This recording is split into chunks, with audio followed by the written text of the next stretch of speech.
ஆண்டவரே உமது இரக்கத்திற்கேற்ப என்னை நினைவு கூரும்.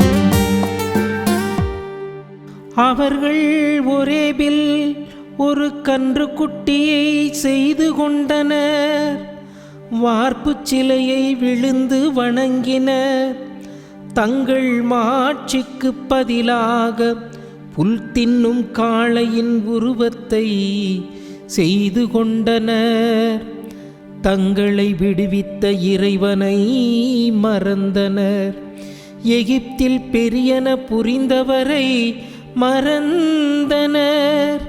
காம் நாட்டில் அவர் செய்த வியத்தகு செயல்களை மறந்தனர். செங்கடலில் அவர் செய்த அச்சுறுத்தும் செயல்களையும் மறந்தனர்.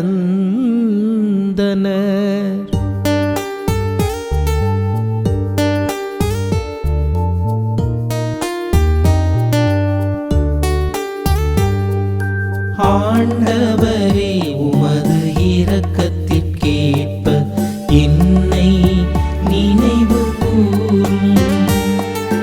ஆண்டவரே உமது இரக்கத்திற்கேற்ப என்னை நினைவு கூரும். ஆகையால் அவர்களை அவர் அழித்து விடுவதாக கூறினார். ஆனால் அவரால் தேர்ந்து கொள்ளப்பட்ட மோசே அவர் முன் உடைமதில் காவலர் போல் நின்று அவரது கடும் சினம் அவர்களை அழிக்காதவாறு தடுத்தார். அவரது கடும் சினம் அவர்களை அழிக்காதவாறு தடுத்தார்.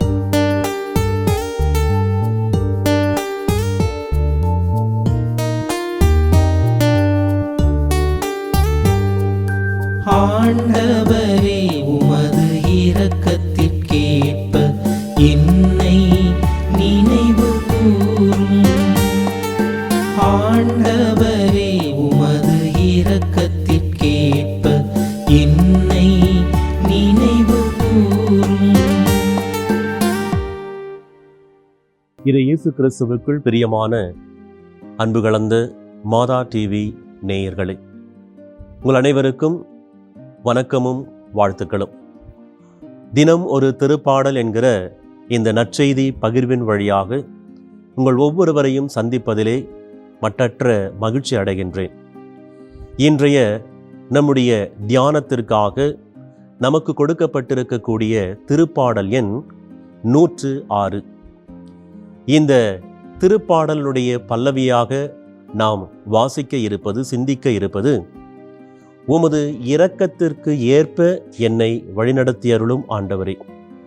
அன்புக்குரியவர்களே, இரக்கம் என்று சொல்லுகின்ற பொழுது மனிதர்களாகிய நாமும் இரக்கம் காண்பிக்கின்றோம். எவராவது நம்மிடத்திலே மன்னிப்பை கேட்கின்ற பொழுது அல்லது உதவி கேட்கின்ற பொழுது நாம் மனமுவந்து இரக்கத்தை காண்பித்து நம்முடைய செயலை நாம் வெளிப்படுத்துகின்றோம். மனிதர்களாகிய நாமே இவ்வாறு செய்கிறோம் என்று சொன்னால் நம்மை படைத்த கடவுள் எப்படிப்பட்ட அல்லது எந்த அளவுக்கு இரக்கமுள்ளவராய் இருக்கிறார் என்பதை இன்றைய இந்த திருப்பாடல் தியானம் நமக்கு சொல்லிக் கொடுக்கின்றது.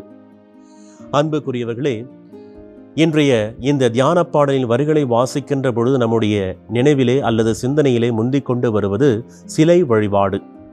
சிலை வழிபாடு என்பதற்கு ஒரு ஆழ்ந்த அர்த்தத்தை இன்றைய திருப்பாடல் நமக்கு கற்பிக்கின்றது. அதாவது மனிதரில் நம்பிக்கை வைப்பது. நம்முடைய எண்ணங்களில், சொல்களில், செயல்களில் நாம் நம்பிக்கை வைத்து அதை நாம் பற்றி கொண்டு வாழ்வது, கடவுளை நாம் பின்னுக்கு தள்ளிவிடுவது, இதுதான் சிலை வழிபாடு என்பது. ஆக நான், எனது, எனக்கு என்கிற சிந்தனைகள் எப்பொழுது என்னுடைய உள்ளத்திலே எழுகிறதோ அப்பொழுதெல்லாம் நான் சிலை வழிபாட்டை செய்கின்றேன் என்பது பொருள். ஆகவேதான் இன்றைய இந்த திருப்பாடல் வரிகளை நாம் பார்க்கின்ற பொழுது மோயிசன் வழியாக அந்த மக்கள் அவர்கள் செய்த தவற்றிற்கு மன்னிப்பை கேட்கின்றார்கள். அன்புக்குரியவர்களே, 1 சாமுவேல் 8வது அதிகாரம் 7வது இறைவார்த்தையிலே நாம் வாசிக்கிறோம். சாமுவேல் சென்று கடவுளிடத்திலே முறையிடுகின்றார். இதோ இந்த மக்கள் எகிப்திலே இருந்ததைப் போல தங்களுக்கும் நீதி அளிக்க அரசர்கள் வேண்டும் என்று சொல்லி அவர்கள் கேட்கிறார்கள், மனிதர்களுடைய உதவியை நாடுகிறார்கள் என்று சொல்லுகின்றார். அப்பொழுது கடவுள் மிகவும் வருந்தி அந்த சாமுவேலிடத்திலே சொல்லுகிறார், சாமுவேலே, அவர்கள் உன்னை புறக்கணிக்கவில்லை, மாறாக நான் அவர்களை ஆளக்கூடாதென்று அவர்களுடைய கடவுளாகி என்னை அவர்கள் புறக்கணித்து விட்டார்கள் என்று சொல்லுகின்ற பொழுது, கடவுள் அந்த செயலின் வழியாக நான் எனது என்கிற அந்த எண்ணத்தோடு செயல்பட்ட மனிதர்களுடைய அந்த சிந்தனையை கண்டு செயலை கண்டு எந்த அளவுக்கு வருத்தப்பட்டிருக்கிறார் என்பதை இந்த வாசகம் நமக்கு எடுத்து எம்புகின்றது. நாம் பாவிகளாக இருந்த பொழுதும் அல்லது இருக்கின்ற பொழுதும் வேதனைகள் படுகின்ற பொழுதும் கடவுள் நமக்கு இரக்கத்தை காண்பிக்கிறார். அதே சமயத்தில் கடவுள் நமக்கு கொடுக்கக்கூடிய வார்த்தைகளின் துணை கொண்டு நம்முடைய பாவத்தை நாம் திருத்தி கொண்டு அவருடைய அந்த அழைப்பிற்கு ஏற்ப நாம் ஒத்துழைப்பை கொடுத்து வாழுகின்ற பொழுது இன்னும் அதிகமாய் கடவுள் நம் ஒவ்வொருவரையும் ஆசீர்வதிக்கிறார், இரக்கத்தை காண்பிக்கிறார். இதற்கு 2 உதாரணங்களை விவிலியத்திலிருந்தே நாம் சொல்லலாம். முதலாவதாக ஆபிரகாமை பார்க்கிறோம். கடவுள் சொல்லுகின்றார், இதோ நான் காண்பிக்க இருக்கிற அந்த தேசத்திற்கு நிச்சல், அங்கே சென்று இதோ என்னுடைய மக்களை நீ வழிநடத்து என்று சொல்லுகின்ற பொழுது ஆபிரகாம் முதலிலே அவர் வேதனைப்படுகிறார். காரணம் என்னவென்று சொன்னால், அது ஒரு புதிய நாடு, அங்கே அரசர் இருப்பார். ஆகவே அந்த அரசனை மீறி நான் என்ன அங்கு செய்ய இயலும் என்கிற அந்த ஒரு வேதனையிலே அவர் கடவுளிடத்திலே முறையிடுகின்ற பொழுது, இதோ நான் இருக்கின்றேன் என்று கடவுள் சொல்ல அதை முழுவதுமாக அவர் நம்புகிறார். சோதனை வந்தது, சவால்கள் நிறைந்தது. ஆனால் அத்துணைக்கு மத்தியிலும் கடவுள் என்னை அனுப்பினார், கடவுள் என்னோடு இருக்கிறார் என்கிற இந்த நம்பிக்கை அவர் அந்த சவாலை மேற்கொள்ள உதவி செய்தது.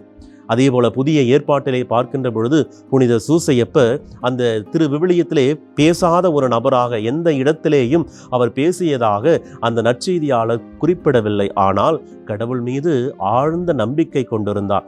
ஆகவே அந்த கடவுள் மீது அவர் கொண்டிருந்த சிந்தனை, நம்பிக்கை செயலிலே அந்த தாயையும் சேயையும் வழிநடத்தி மீட்பின் திட்டத்திற்கு உதவுகின்ற ஒரு நல்ல பணியாளராக அல்லது ஒரு நல்ல சமாரியனாக இந்த புனித சூசையப்பர் புதிய ஏற்பாட்டிலே இடம் பிடிக்கின்றார். ஆக அன்புக்குரியவர்களே, கடவுள் நம் ஒவ்வொருவருக்கும் அழைப்பை கொடுத்திருக்கின்றார். ஆகவே கடவுளை மையப்படுத்தி நம்முடைய வாழ்வை நாம் அமைத்து கொள்ள வேண்டும். பல சமயங்களிலே கடவுளை மையப்படுத்தாமல் நாம் நம்மை மையப்படுத்தி நாம் அந்த நம்பிக்கையை வைத்துக் கொள்ளுகின்றோம். இறையிலே 3 விசுவாசம் சொல்லுவார்கள். முதலாவது பூனைக்குட்டி விசுவாசம் என்று சொல்லுவார்கள். பூனையானது தன்னுடைய குட்டியை கவ்விக்கொண்டு எல்லா இடத்திற்கும் கொண்டு செல்லும். ஆகவே அந்த குட்டிக்கு எந்த பிரச்சனையும் இராது, தாய் தூக்கி கொண்டு செல்வாள் வருவாள் என்கிற அந்த சிந்தனையோடு இருக்கும்.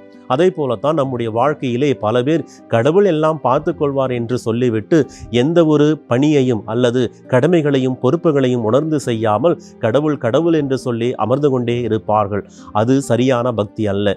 இரண்டாவது குரங்கு பக்தி என்று சொல்லுவார்கள். அதாவது அந்த குரங்கை அந்த குட்டி குரங்கானது கட்டி பிடித்து கொள்ள வேண்டும். அந்த தாய் குரங்கு தாவி செல்லுகின்ற பொழுதெல்லாம் அந்த பிடியை விடாமல் அது கெட்டியாக பிடித்து கொள்ள வேண்டும். அதை போலதான் ஒரு சில பேர் நான் கடவுளை இறுக பற்றி கொண்டிருக்கிறேன் என்று நினைத்து கொண்டிருப்பார்கள். ஆனால் அவர்கள் வாழ்க்கையிலே துன்ப அலைகள் வீசுகின்ற பொழுது பிடியை தளர்த்தி விடுவதுண்டு. இப்படிப்பட்ட பக்தியும் கூடாது. மாறாக கோழி குஞ்சு பக்தி என்று சொல்லுவார்கள். தாய்க்கோழியோடு இணைந்து மற்ற குஞ்சுகளும் இறை தேடுகின்றன. அப்பொழுது அந்த பருந்து அல்லது எதிரிகள் வருகின்ற பொழுது இறை தேடி கொண்டிருக்கக்கூடிய அந்த குஞ்சுகளெல்லாம் ஓடி வந்து அந்த தாய்க்கோழியினுடைய சிறகுகளுக்குள் அடக்கம் அடைவதைப் போல, தஞ்சம் புகுவதைப் போல நாமும் நம்முடைய பணிகளை, பொறுப்புகளை, கடமைகளை செய்து கொண்டிருக்க வேண்டும். அதிலே சவால்கள் வருகிற பொழுது, துன்பங்கள் வருகின்ற பொழுது ஓடி வந்து கடவுளுடைய அந்த அரவணைப்பிற்குள், அவருடைய கரங்களுக்குள் நாம் தஞ்சம் புக வேண்டும். இதுதான் சரியான பக்தி. இதைத்தான் இன்றைய இந்த திருப்பாடல் வரிகள் நமக்கு சொல்லுகிறது. நான் எனது என்கிற சுயநல வாழ்வை விடுத்து கடவுளுடைய எல்லைக்குள் அல்லது கடவுளுடைய கரங்களுக்குள் அடைக்கலம் புக வரம் கேட்போம், ஜெபிப்போம். நேற்றும் இன்றும் என்று மாறாமல் எங்களை நேசிக்கிற அன்பான வானக தந்தை இறைவா, இது இந்த அருமையான நாளிலே ஆண்டவரே, இந்த வார்த்தையின் வழியாக நீ பேசிய உம்முடைய ஒப்பற்ற கருணைக்காக நன்றி செலுத்துகிறோம். நாங்கள் எங்களுடைய அனுதின வாழ்க்கையிலே நான், எனது, எனக்கு என்கிற இந்த சிந்தனைகளையெல்லாம் அகற்றிவிட்டு மாறாக நீர் ஒருவரே என்னுடைய வாழ்வின் மையம், முதன்மை என்று உம்மை பற்றி கொண்டு உம்முடைய இரக்கத்தையும் அன்பையும் பேரன்பையும் நான் சுவைக்க எங்களுக்கு வரம் தாரும். எங்கள் ஜெபம் கேளும் ஜீவனுள்ள நல்ல தந்தையே. ஆமென்.